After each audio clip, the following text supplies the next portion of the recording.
Important point is actually every year about 200 to 250,000 Sri Lankans come to India. Right. That is on Buddhist pilgrimage. Right. Once this connectivity situation improves, there is also the possibility for like Ramayana, for example. Yes. Ramayana trail. Yes. For Indian public to come to Sri Lanka. So there will be a good mix of people from south to going north and Yes. vice versa. That's right. That is needed. Two-way traffic is always needed. Hello and welcome to StratNews Global and our daily evening program, The Gist. I'm Nitin Gokhale.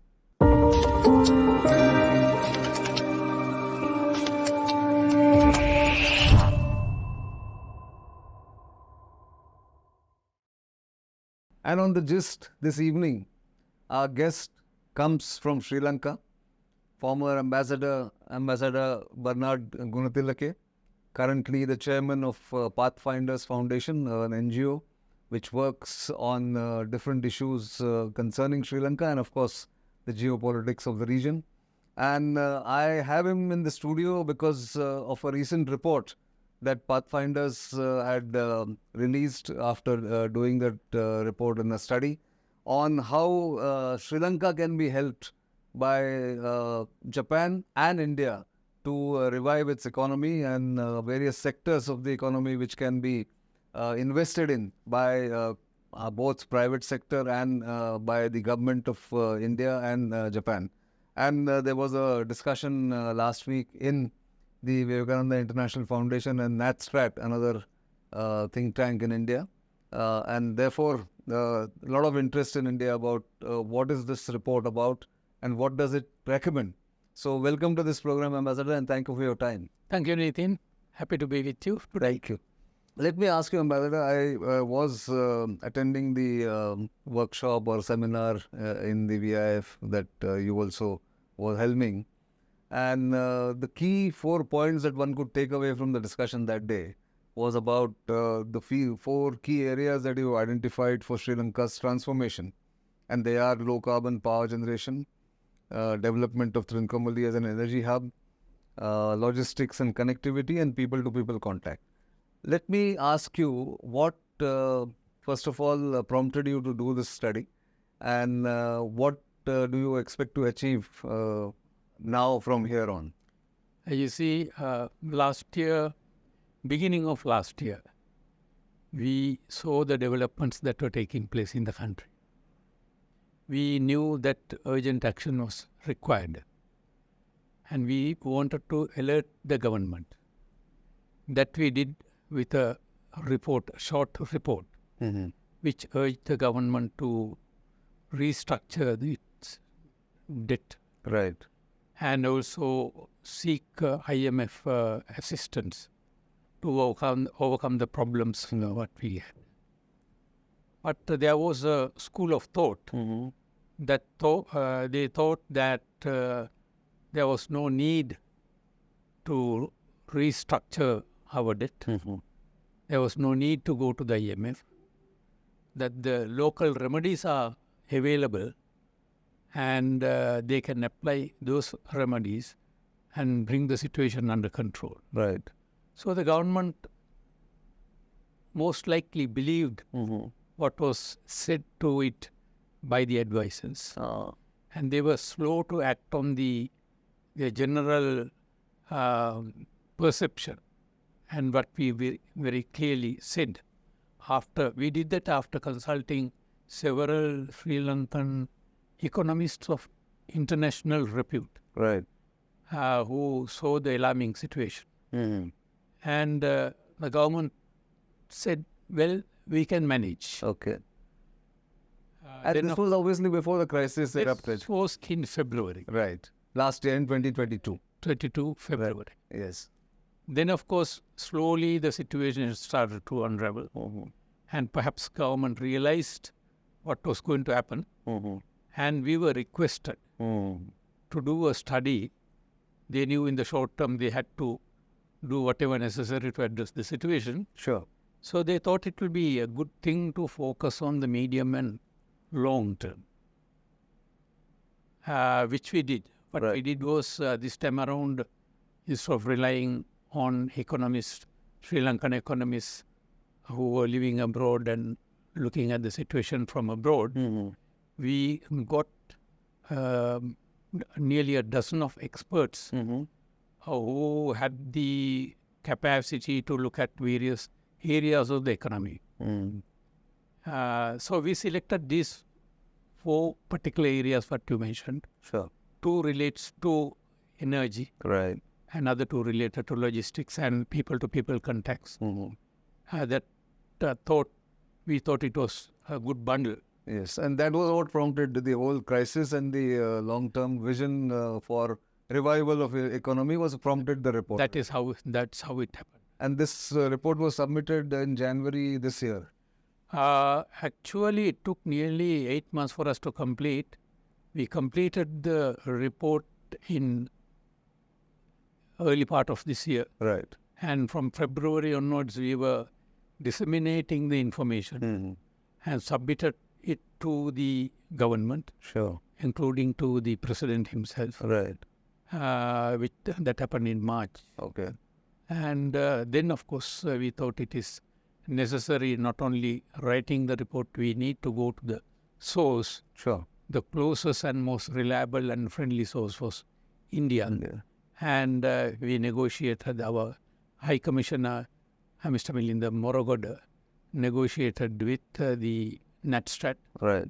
NatStrat in turn got the assistance, support and cooperation of VIF Right. and the Confederation of Indian Industry. Yes. And they made arrangements for the meeting what we had yesterday. Right. In fact, it's interesting that this conference also thought about this trilateral cooperation, India, Sri Lanka and Japan. Yes. Now, before I get into the nitty-gritty of the report itself or the recommendations themselves, why Japan, if you can explain a little bit? Very good reason. In the sense, our relations, I don't think I have to explain, relations with India. Right. It is goes into many centuries. Of course. And relationship, I don't have to go into details. Right. And of course, the fact that India was the country that came to our assistance when the situation became untenable. Sure. And no other country came with that kind of money, nearly $4 billion US, Sure. without asking for any assurances. So how we are going to settle those loans? Right. Indian government was generous enough to come forward. Sure. That is only one aspect. Exactly. Second aspect was when we look at India and the trajectory of India in time to come, Sure. we know it is going to be a world economic power. Sure. Details, of course, you know better than I do. Right. And if you also look into the ability to come to the assistance of Sri Lanka, because we are divided with such a small body of water, Yes. 27 nautical miles or whatever it is. Yes. And whenever there is a issue in Sri Lanka, first to come to our rescue assistance has been India. Sure. So that is one aspect. Right. Second, with regard to Japan, Yeah. I think Japanese ambassador made it very clear during his speech how they came to look at Sri Lanka Right. since the Treaty of San Francisco in 1951. Yes. That was a long-standing relationship. And again, when you look at the global situation, we find that India feels comfortable with Japan. And of course, also demonstrated by Japanese Prime Minister's announcement with regard to Indo-Pacific strategy in March a couple of months ago. Yes. It was done in New Delhi, not in Tokyo. Right. So that is how Japan feels comfortable in the company of India. Sure. And both countries are very close friends of Sri Lanka. And we feel comfortable with these two countries, and we also know the abilities of these two countries. Right. That is how we thought we should look for the assistance of Japan as well. And India, of course, certainly. So let me come to the first segment of, or the second segment of your report and the recommendations. Development of Trincomalee as an energy hub. You've said that energy storage facilities are a missing link in the to accommodate weather-dependent renewable energies, and therefore the report is focused on development of Trincomalee as energy hub. Now, what is the plan here? If you can explain a little bit. It is only just energy hub storage, or you will also have a refinery. You can also have a pipeline to India. What is the plan? See, Trincomalee is like Rip Van Winkle sleeping for a long period of time. That's very well put. In 1956, I think, 56 most probably, the Great Britain, which had the naval facilities in Trincomalee, they withdrew. Right. And since then, it has gone to seed, Right. very unfortunately. And the potential of Trincomalee is tremendous. Yes. And we all realize that. And so we thought it is necessary to get Trincomalee going. So how do we do that, get it going? Is we look at the available assets. When you look at the available assets, harbour is one, and the availability of fairly large extent of lands is another. Third is this petroleum storage tanks that were constructed in 1930s. Sure. Part of which has been released to the IOC. Right. And early part of this year, we renegotiated the agreement and gave part to IOC, part to Ceylon Petroleum Corporation, and the remaining, I think, 61 tanks for joint venture between Sri Lanka and IOC. Right. So there is what shall I say, the facility is already available for starting something. Then, of course, India is interested in, speaking of oil and related products, having a pipeline to Trincomalee. Right. So we can have pipeline, and we have 98 to 99 tanks, which can carry a huge amount of oil or any other product depending on the requirement. Right. So that is there. And then if you look at the facilities of Trincomalee harbour, whether it is a refinery, whether it is a solar farm as India has planned to do, and any other facilities, Right. it is quite easy, possible, and will be productive for the investor as well as for Sri Lanka. Sure. No, and also I think here you've talked about LNG can be also either stored or future cost of, future generation can be done, power generation would be LNG based. Yes, we know crude oil is, I think they are, its time is coming to an end. Sure. LNG is going to be the next solution. Right. And hydrogen will be next. Right. So when you look at Trincomalee side, those things are possible. But then when you look at northwest of Sri Lanka, towards Mana area, Right. Poonering area, there is enormous amount of wind power is available. Sure. And throughout the north and east, solar power is could be generated. Right. So if we exploit the wind power in that particular area, then of course there is a possibility for development of energy in the hydrogen form. Right. And green hydrogen. Yes. So which is the future requirement and the trend. Yeah. Absolutely. And Exactly. No, that's true. So also looking at Sri Lanka's location, and this has been, of course, like Trincomalee, this has been forever talked about, but the real potential has never been realized about Sri Lanka as a logistics hub or a connectivity hub. And it was interesting that one of the founders of, one of the airline pioneers in India was speaking at the conference, who said, Dubai is now saturated, Singapore is saturated. yes. a new civil aviation hub is probably there for anybody to take. And Sri Lanka could be one of the options like he was mentioning. So when you say connectivity, it is about ports, it's about airports. Also, sea and even the water connectivity is also possible there. Water connectivity is very much important. Right. If you remember the initial contact between India and Sri Lanka during the colonial period Right. was through a steamer service between Tuticorin and Colombo.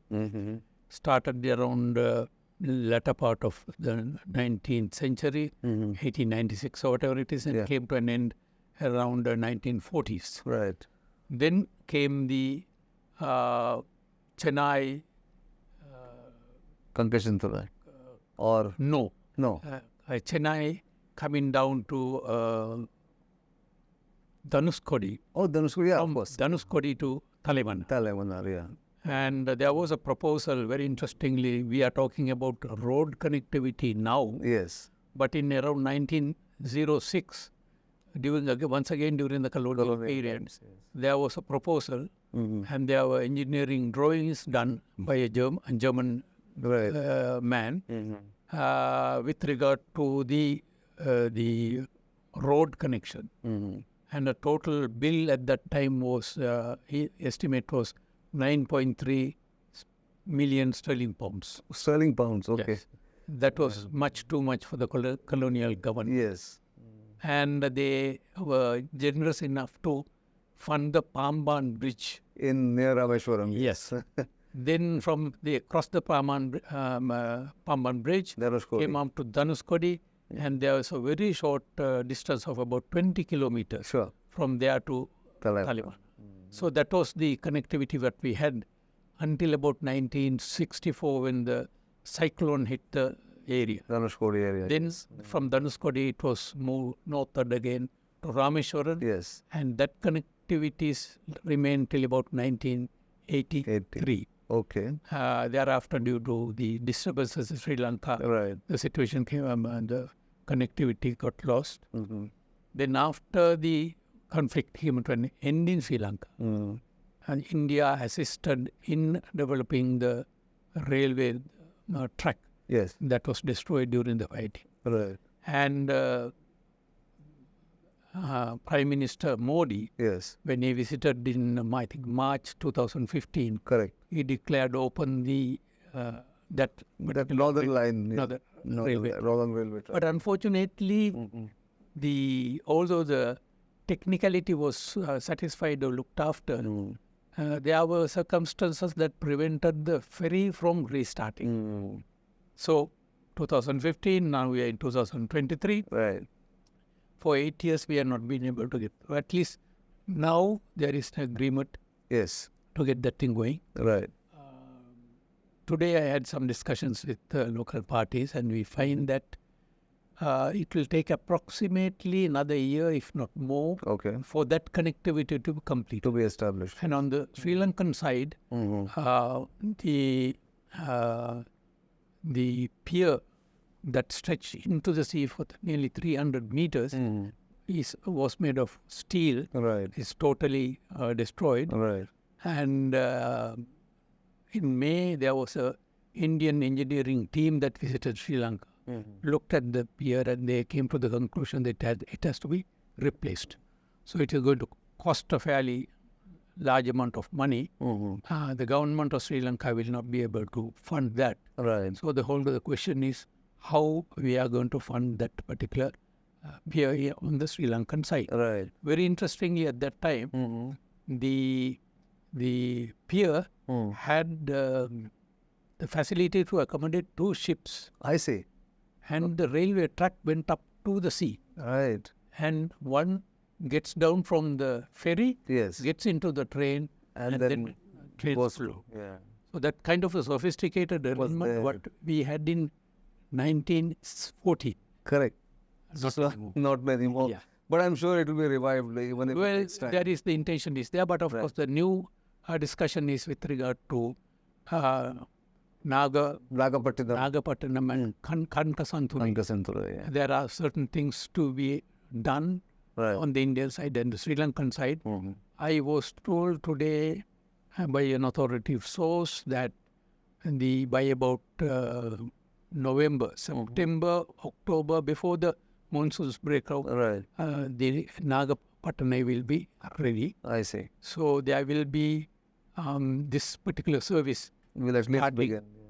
Unfortunately, that will be only for passenger service. Now, 100 years ago, we had not only passengers, goods, as well as vehicles. That's right. Yeah. But this particular service, for the time being, will be only passengers. So we look forward to what we call the roll on, roll off vessels. Right. If that particular Nagapattanai can be made to receive that kind of a vessel, Sure. then that will improve not only the movement of people, but also Commercial traffic. commercial traffic. Sure. That's there. But also, I think one good thing that has happened is the Jaffna-Chennai air connectivity has been restored. Very, very good development. Right. People need not come all the way from Chennai to Colombo, then Colombo go back to Jaffna. Yes. Now the connectivity is there. No. And Sri Lanka has several other airports. So, in fact, one of our parent companies have a domestic airline called Cinnamon Air, which connects Colombo with various other points. Right. Likewise, this particular service from India also could come to Chennai, to Palale or Jaffna. Right. From there are several other places Other where they connectivities are can there. go. Sure. What we need is the easy access Correct. for people to travel. No, that's true. But I think the most important part to me has always been the kind of skill development that you are looking at for various sectors that you mentioned here, cyberspace, investment in communication links, all that. What do you think India and Japan can bring to the table in this? I think it's a very important subject for small and medium scale industries. We need skilled personnel. Facilities available in Sri Lanka are not sufficient to meet the demand. Right. We have institutions, but numbers are limited. So if there are possibilities for both countries to look into the possibility of bringing institutions that can impart skills to the youth of the Sri Lanka, Yes. then that will be a great asset. And also not only for the youth, but also for the local economy. Right. And that will benefit from that kind of asset. But Sri Lanka's strength has always been tourism. I mean, one of the largest chunks of foreign exchange or foreign remittances come from tourism. How is that progressing right now?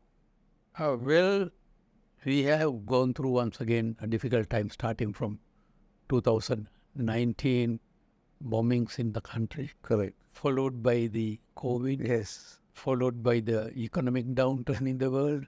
Followed by the local turmoil. Yes, exactly. 4 years have been terrible. Yes. But the very interesting aspect is, if you look at today, you find in 2022, we had 719,000 visitors. Okay. This year by June, we had surpassed 800,000. So the estimate is that we will receive over 1.5 million this year. Right. And the next year will be the determining year. My impression is it will run into close to 3 million people coming. Wow. If you look at 2018, which was the highest point. Yeah. We had 2.3 million visitors. And if that situation progress, we would have by this time receiving 6-7 million visitors. I know. But the important factor is, once again, even during this difficult period, the surveys done by various parties in various parts of the world continue to say Sri Lanka is a must country that Visit should be here. visited. Right. So that kind of publicity Yes. enable people to think, okay, let's go and see Yeah. what is available. Mm. So I think Sri Lanka is also planning to have a visit Sri Lanka a year shortly. Right. That will also add to the publicity. Mm. And by next year, end of next year, I think will be the turning point. Really. Excellent. So I think that's the key, that tourists continue to have that confidence and great value for money right now. Absolutely. With the devaluation of money, That's right. I think they can access to very many things, Yes. better hotels, Right. better facilities and Exactly. services and products. And of course, for India, this is the nearest destination which Yeah. most Indians can afford. Yes, in the sense we find sometimes young Indians coming to Sri Lanka for the weekend. Yes. Then, of course, there are various kind of events. Yeah. They come to Sri Lanka. Right. Conferences and MICE kind of. I was told destination weddings are now becoming popular. That's and also recently there was, I think, Mrs. India, or that kind of a fest place in Colombo last month. I see. So, Okay. so it is economically easy place, Right. distance-wise very short, Yes. and the people-wise they're friendly. Very lot, friendly. Very friendly. lot. So you feel at home. Absolutely. Yes. No, so great. It's a great, I would think start point for revival of the economic activity and the economy of the country. And I think this report will help many industries, many potential investors to look at some of these areas. Yeah, important point is actually every year about 200 to 250,000 Sri Lankans come to India. Right. That is on Buddhist pilgrimage. Right. Once this connectivity situation improves, there is also the possibility for like Ramayana, for example. Yes. Ramayana trail. Fair, yes. For Indian public to come to Sri Lanka. So there will be a good mix of people from south to going north and Yes. vice versa. That's right. That is needed. Two-way traffic is always needed. But I must compliment you and your partners in this for this excellent report. I'm sure there will be a lot of interest in the business houses in India for investing in Sri Lanka, and I'm sure the economy will get revived and go further strength to strength from this point in time. But thank you very much for your time and for this very erudite report. Thank you very much for this invitation. Very happy to share our views with you. And let us keep in touch. We will. Thank you very much for being here. So that was Ambassador Goonetilleke of Pathfinders Foundation. Of course, Sri Lanka needs all the help possible. The IMF loan should be coming through soon or shortly. And of course, the economy needs to be revived. Do keep watching StratNews Global, and of course, keep sending your feedback. You know our social media handles. You know where to reach us, how to reach us. So that's all I have in this particular episode of The Gist. But keep watching our everyday podcast in the evening on The Gist and on other programs. For the time being, it's goodbye.